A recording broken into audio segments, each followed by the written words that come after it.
ભાગીદારીના નામે ચાલુ થયો વ્યવસાય અને ત્યારબાદ નોંધાઈ ફરિયાદ વિશ્વાસઘાતની 49 લાખ રૂપિયાની ઉચ્ચાપતનો મામલો સામે આવ્યો.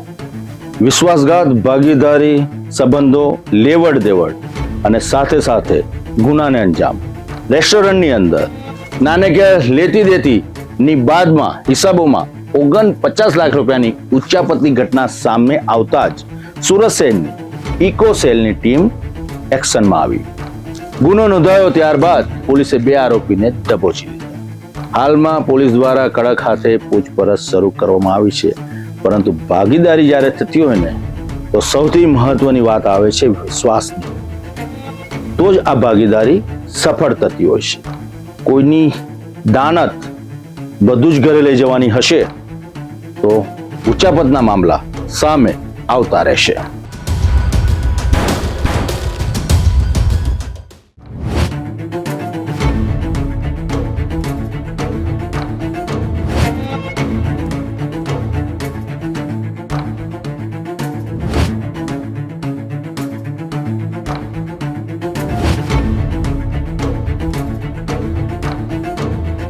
સુરત શહેરની ઇકોસેલ ક્રાઇમ બ્રાન્ચને એક મોટા આર્થિક ગુનામાં મહત્વની સફળતા મળી છે. સિંગણપોર પોલીસ સ્ટેશનમાં નોંધાયેલી ફરિયાદમાં લા મેન્સા રેસ્ટોરન્ટની ભાગીદારી પેઢીમાં આશરે 49,58,700 રૂપિયાની ઉચાપતનો આરોપ મૂકવામાં આવ્યો હતો.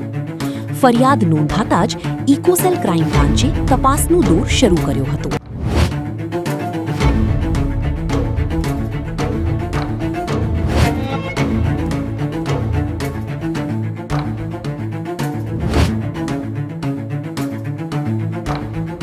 આ ક્રાઇમ રિપોર્ટની અંદર થોડું અટપટું છે, પરંતુ સમજવા જેવી વાત છે કે ભાગીદારી, વિશ્વાસઘાત, કાવતરું અને ગુનાને અંજામ.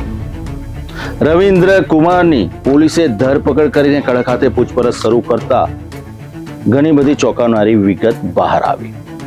ભાગીદારીમાં નાણાંનો દુરુપયોગ કર્યો છે. સૌથી મહત્વની વાત છે કે લોનના જે રૂપિયા હતા પોતાના અંગત ખાતામાં ટ્રાન્સફર કરાવી લીધા. ભાગીદારીમાં ભાગીદારોને નુકસાન પહોંચાડ્યાનો દાવો કરવામાં આવ્યો છે. પોલીસે ત્યારબાદ ગુનો નોંધ્યો અને આરોપીને દબોચી લીધા છે. હાલમાં પોલીસ દ્વારા કડક હાથે પૂછપરછ શરૂ કરવામાં આવી રહી છે. પરંતુ લોનના નાણાંની રીતના અંગત ખર્ચ કરવામાં આવ્યો, જે ભાગીદારી પેઢીમાં ઉધારવામાં આવી હતી. સાથે સાથે જે રૂપિયા હતા એ નાણાંનો દુરુપયોગ કરવામાં આવ્યો અને ભાગીદારોને ખુલ્લે આમ કાવતરું રચીને નુકસાન પહોંચાડ્યું છે.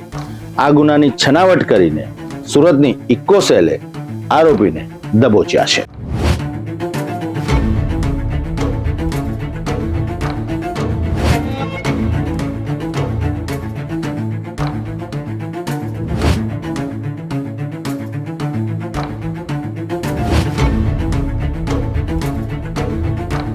પરંતુ તપાસ અહીં અટકી નહીં.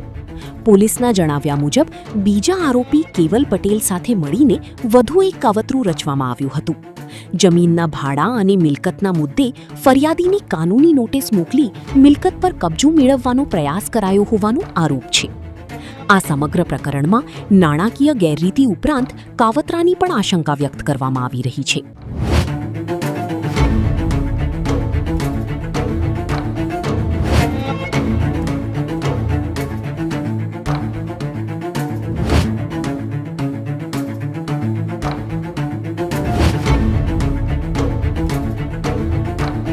ફરિયાદ બાદ ઇકો સેલની ટીમ એક્શનમાં આવી. અલગ અલગ ટીમો બનાવી અને ટેકનિકલ સર્વેલન્સના આધારે તેમણે રવિન્દ્ર કુમાર ગોરસિયા અને કેવલ પટેલને ઝડપી લીધા. બાતમી મળી હતી ચોક્કસ અને બાતમીના આધારે પહોંચ્યા આરોપી સુધી અને ત્યારબાદ બંનેની ધરપકડ કરી લેવામાં આવી.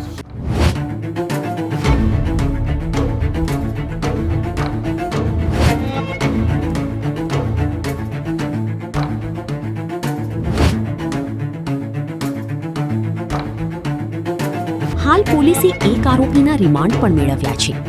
બેંક એકાઉન્ટ, નાણાકીય વ્યવહારો અને અન્ય દસ્તાવેજોની ઊંડાણપૂર્વક તપાસ ચાલી રહી છે. સાથે જ સમગ્ર કૌભાંડમાં અન્ય કોઈ વ્યક્તિ સંડોવાયેલી છે કે નહીં તે દિશામાં પણ તપાસનો દોર આગળ વધારવામાં આવ્યો છે.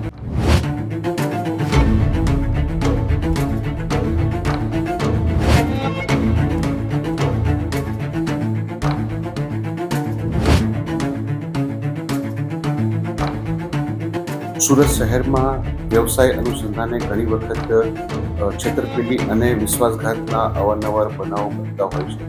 એ બનાવો પૈકી લા મેન્સા હોટેલ રેસ્ટોરન્ટના ભાગીદાર શ્રી પરેશભાઈ સાથે એમના જ ભાગીદાર રવિ દિવસે વિશ્વાસઘાત કરેલ. જે બનાવની હકીકત એવી છે કે બંનેનો આ રેસ્ટોરન્ટનો વ્યવસાય લા મેન્સા નામનું રેસ્ટોરન્ટથી કતારગામ વિસ્તારમાં ચાલતું હતું અને ત્યાં ભાગીદારી પેઢીમાં આ વ્યવસાય ચાલુ હતો. એ દરમિયાન ભાગીદાર રવિ ગોરસિયા દ્વારા પૈસા પોતે અન્ય ફરિયાદીની જાણ બહાર ઉપાડી લઈ 49 લાખ રૂપિયાની વિશ્વાસઘાત એની સાથે કરવામાં આવેલો હતો અને ભાગીદાર રવિ ગોરસિયાએ પોતે જે જમીન માલિક હતા એમની સાથે પોતાના પર્સનલ સ્ટેટસમાં એ ભાગીદારી કરાર બંને મેળાપીપણામાં રદ કરી અને પરેશભાઈની જાણ બહાર જ તે આ વ્યવસાય બંધ કરાવવા માટેના પ્રયત્ન કરેલા. જે અનુસંધાને ફરિયાદી શ્રી પરેશભાઈ દ્વારા ફરિયાદ આપતા ગુનો નોંધવામાં આવેલ છે. આરોપી રવિ ગોરસિયા અને કેવલની ધરપકડ કરવામાં આવેલ છે. તપાસ ચાલુ છે. ભાગીદારીમાં વિશ્વાસ હોય છે. જ્યારે વિશ્વાસ જ તૂટી જાય ને તો સાથે સાથે સપનાની બનેલી ઇમારત પણ તૂટી જતી હોય છે. પછી ભાગીદારી પેઢીની વાત જ ક્યાં આવી? માત્ર બે લોકોએ જ 49 લાખ રૂપિયાની ઉચાપત કરી છે કે પછી બીજા અન્ય ચહેરાઓના નામ આવવાના પણ બાકી છે. પોલીસ તપાસ કરી રહી છે. સાથે સાથે પૂછપરછ, પોલીસની પૂછપરછ છે એટલે છેલ્લે આરોપી વટાણા તો વેરી જ દેશે અને ઘણી બધી બાબતો ઉજાગર થશે. પરંતુ હાલમાં 49 લાખની માતબર રકમની ઉચાપતના મામલે પોલીસ એકદમ એક્શનમાં દેખાઈ રહી છે.